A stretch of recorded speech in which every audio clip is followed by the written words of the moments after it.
The morning had its own gentle rhythm. Outside, the village lane was quiet, with only the faintest clip-clop of a distant horse's hooves and a crow's lazy caw that lost itself among the tallest branches of the oak tree standing at the edge of the meadow. Inside, the bunnies were in the sitting room, busy in their own little worlds. Berry was carefully drawing a picture of a steam train, just like the one they had made out of old things they had collected in the cottage. He was drawing steam as it billowed out in cotton wool puffs. Caratina's crochet hook was pulling and twisting thick cotton threads as she continued work on her little cap. She was shaping the holes for her ears, a concentrated expression fluttering her whiskers. Millie Moonbeam was gently arranging small meadow flowers on a white sheet of paper that rested on a pile of others. Later, when she had finished, she'd place a thick piece of card on top and squeeze the stack with a press. The flowers would dry into fragile blooms of colour that she'd use to make a delightful collage. And all this was accompanied by the soft clink of Floyd arranging his building blocks on the rug. Roscoe leaned back in his armchair, watching the gentle movement of the bunnies. "Bunnies," he said, "it looks like a fine day for something to be a-doing of." Berry's ears twitched. "Roscoe," he said suddenly, "I just remembered. Gus the Whiskers has a birthday tomorrow." "That's right," said Roscoe. "We ought to think about what might make him happy." Floyd's building blocks trembled slightly as he leaned forward. "Something fun?" he asked. "Something nice," Caratina added, "but not too noisy, unless he wants it to be." Millie Moonbeam lifted her head. "He does like the quiet things," she said. "A warm, soft, cosy sort of gift." Roscoe nodded. "Yes, the best gifts are the ones that suit the person, not just what we enjoy." That settled it. The bunnies packed up their little activities and got ready for the market. Coats were fetched, scarves looped neatly, buttons fastened, and knapsacks swung on to little backs. Outside, the air smelt faintly of hay, sun-warmed stone, and the scent of freshly baked pies from Nash's bakery. The lane was dappled with the soft flicker of sunlight through the hedge leaves. The market was bustling quietly. There was a queue in front of Larry Hagglemouse's fruit and vegetable stall, but they weren't buying anything from Larry today. The stalls were full of all manner of things for mending and tending, for sweeping and cleaning, wearing and darning, and of course eating and drinking. There were silken rivers of ribbons, wooden toys big and small, cloths patterned bright and folded just right, and colourful teacups and saucers, and of course every sort of treatable treat a bunny could imagine. The bunnies paused to notice each, noses twitching, ears alert. Berry's eyes went wide at a stall full of different-sized building blocks. There were even coloured paints you could use to make wonderful designs. They'd be fun on a wet afternoon. Floyd stopped at a stand full of wooden toys, each carved into playful shapes, spinning tops, little animals, a tiny puzzle. "These could be fun," he said, balancing a small carved lamb in his paw. This would be perfect for my farmyard set. Caratina lingered at a table of jars. The golden honey glimmered in the sunlight, and some honeycomb sat suspended, enticing and somehow mysterious. She could smell the faint hint of lavender from the nearby bunches of flowers. That honey would make a delicious cake, she said to herself, licking her lips. Millie Moonbeam's gaze fell on a basket of freshly picked herbs and a pile of tiny sketchbooks. Oh, I could draw these all afternoon and hang them up to brighten up the kitchen. Roscoe gathered the bunnies close. All of these things are fine and dandylicious, he said. But let's think about Gus the Whiskers. What does he enjoy the most?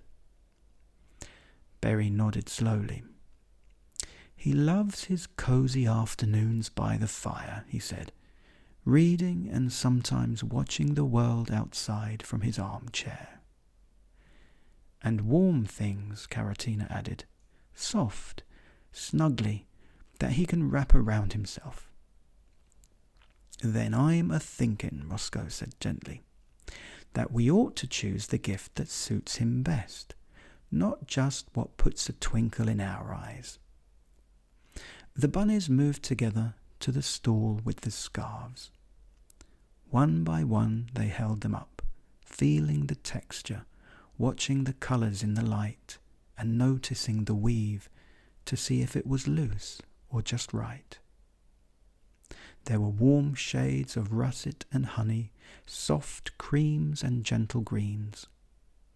This one, said Berry, holding a scarf that shimmered slightly, like morning sunlight on hay. It's soft, and it feels perfect for Gus the Whiskers. Yes, Roscoe agreed. That one will suit him just fine. They purchased the scarf and carefully tucked it into a small paper bag, folding it gently so it wouldn't wrinkle. Berry held it in both paws, smiling at the smooth, warm fabric. The walk home was slow and pleasant. The lane carried with it market smells, herbs, lavender, beeswax candles, that became ever fainter as they neared their cottage. Leaves rustled gently in the breeze, and a few velvety rose petals twirled down onto the path. The bunnies noticed each one, letting the world drift past in quiet observation. Once home, they wrapped the scarf in a neat layer of soft paper and tied it with a bright ribbon.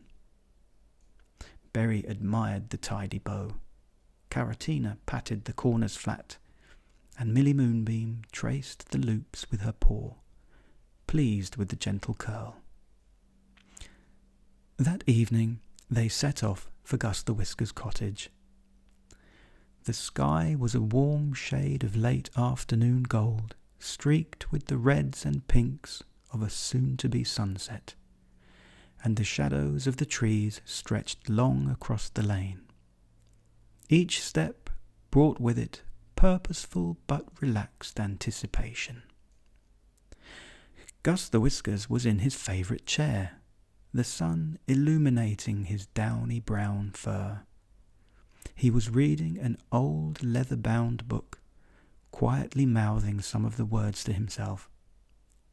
He looked up as the bunnies approached, ears flicking in recognition. "Happy birthday, Gus the Whiskers," Berry said softly, presenting the small paper bag. Gus the Whiskers lifted his head, bright amber eyes widening with surprise. "Why, thank you," he said, his whiskers twitching. "Did you all choose this together?" Roscoe nodded. "We did. We thought carefully about what you would enjoy most." Gus the Whiskers unwrapped the scarf slowly, feeling its softness and warmth. "Oh," he said, "this is perfect. Just what I would like to wrap around me on a quiet afternoon." The bunnies watched him carefully, seeing the gentle delight in his expression. Berry's ears twitched happily. "I'm glad he likes it," he whispered. Roscoe smiled. "Sometimes," he said quietly, "the best gifts aren't the brightest or the noisiest. They're the ones chosen with thought and care." Gus the Whiskers wrapped the scarf around himself and leaned back, content. "I shall think of you all every time I wear it," he said. The bunnies stayed a little while, chatting softly about small pleasant things, the warmth of the afternoon, and the smell of the herbs in Gus the Whiskers' garden. By the time they returned home, the sun was low. Coats were hung up, paws washed, and the kettle set on the stove. Evening light fell across the rug, softening edges and smoothing the day's small bustle into calm. They sat together with warm milk and a small Bakewell tart, a plump red cherry atop smooth white icing on each one. Berry yawned. "I enjoyed thinking about what he likes," he said. "Me too," said Millie Moonbeam. "It felt like caring, not just choosing." Roscoe nodded, resting his paws on his tumblington. "That's often the most important part of giving, noticing what makes someone else happy." Outside, the village settled. Inside, the cottage was warm and peaceful. Friendship ears found downy paws, and the world outside dimmed gently. All was snug. All was well. Night, night.